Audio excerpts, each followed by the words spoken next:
Hi guys! Today I come to you from a very special section of my mother's own personal hell, where me and my dad keep all of our junk and Christmas decorations, otherwise known as the attic. The particular reason why I'm in this space of the house at the moment is to show you some of my favourite children's books, which are all up here.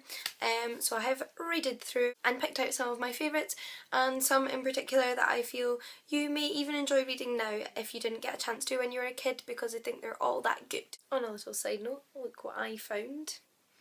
Well worth the trip up here.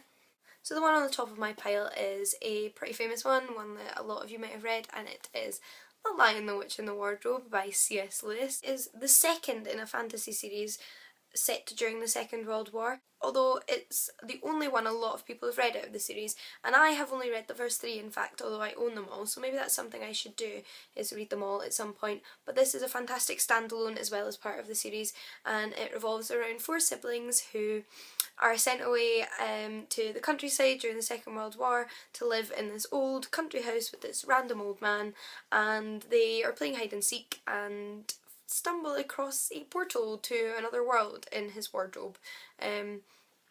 Yeah, if you didn't know the plot already.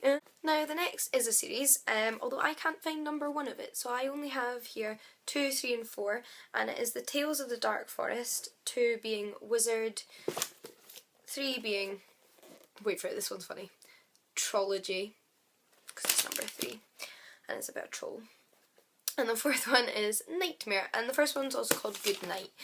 These are by Steve Barlow and Steve Skidmore, and these are just so funny. There's so many puns in them, just like the titles imply. There's a lot of puns in these books. For example, there is a detective who's a boggart, because these are set in a fantasy world, called Humphrey the Boggart.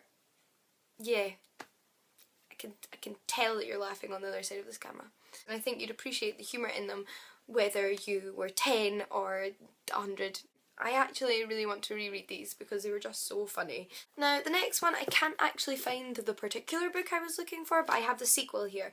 And the sequel is Roddy Doyle's Rover Saves Christmas. The first one is called The Giggler Treatment, and I preferred that more than this one, although this is an excellent book as well.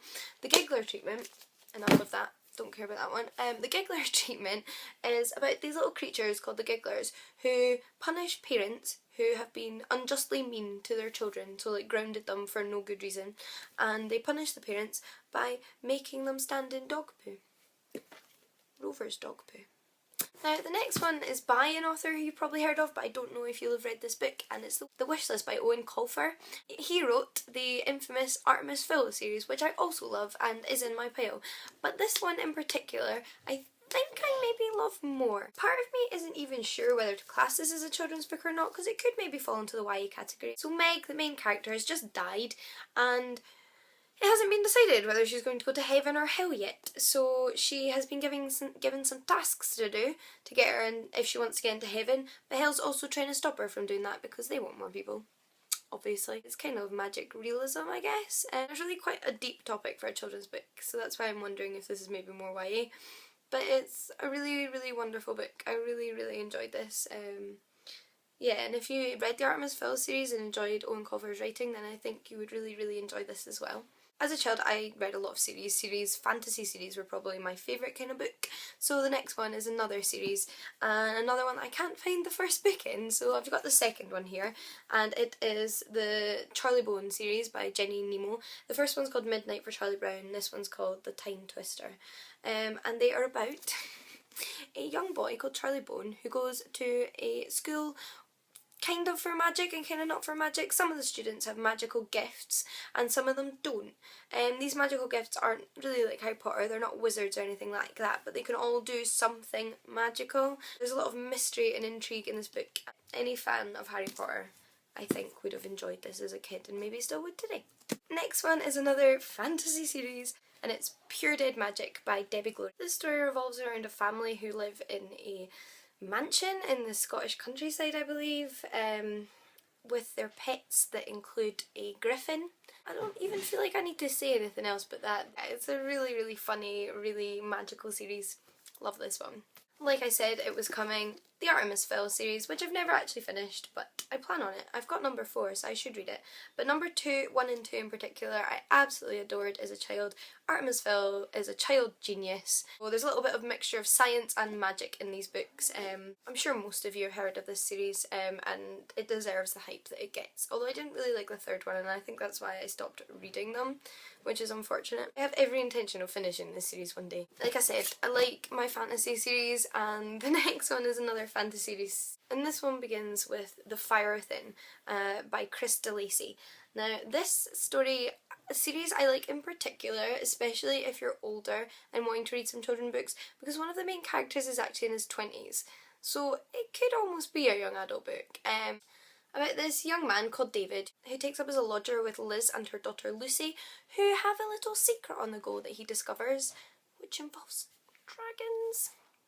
The dragons in this book I like in particular because they are all miniature stone dragons who are alive, and Liz and Lucy have a part in their life and their coming to be, and the storyline gets quite big and goes quite far as the series goes on. I am actually currently in the middle of reading the 4th one, and I am still enjoying it even as an adult. Just to fling one in that isn't from a series, I have a Roald Dahl book.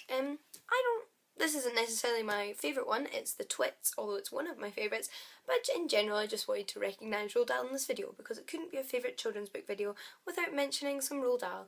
I think The Twits, George's Marvellous Medicine and Fantastic Mr. Fox are probably my favourites, although I enjoyed every single Roald Dahl book I read as a child, and they're just fantastic, and definitely ones that can be appreciated by adults as much as by children. They're just so clever and gruesome and funny. Now back on the series bandwagon, we have Time Stops for No Mouse, a Hermux Tantamok adventure by Michael Hoy. This is a mystery sort of detective series for children where the main character is a mouse, and in fact all of the characters are mice or other small rodent creatures. The whole world is basically made up of characters who are animals rather than humans, and Hermux Tantamok's pet is a ladybug. And yeah, the mysteries are pretty good. I've always been a fan of detective stories ever since I was a kid, obviously, and I would highly recommend this series. It's really wonderful. Now those are some of my favourite children's books. Of course there's more children's books that I love. I was a massive reader as a child, but those are the ones that I wanted to highlight in this video, and ones that I think that you could probably still read today because they were just that good. A quick side note, I caved and I am now a member of Subblime. You may have heard of it from some other YouTubers. Subblime is a website where I can make lists of my favourite things, which who doesn't love to do that kind of thing? I mean, I love making lists, especially of my favourite things, and you can check them out and we can talk about them. So I've already put up a couple of lists for you guys to check out. My favourite books so far of this year and my favourite films so far of this year. Although I don't usually talk about films, but I do like films, so check that out if you're interested. But I am going to make a list of these books, so if that makes it easier for you to check them out and learn a little bit more about them, then I hope you'll have a look at the Subblime list I've made for this video, and maybe over time I'll add some more children's books to it that I remember that I loved or actually discover as an adult. So I hope to see you all over in Subblime, and I hope you enjoyed this video. Let me know some of your favourite children's books, because I am not adverse to continuing reading children's books now as an adult, so I'd love to know what ones you loved or if you have read any of these ones I mentioned. So I hope you're all having a lovely day, everybody, and I will see you all again very soon. Bye guys!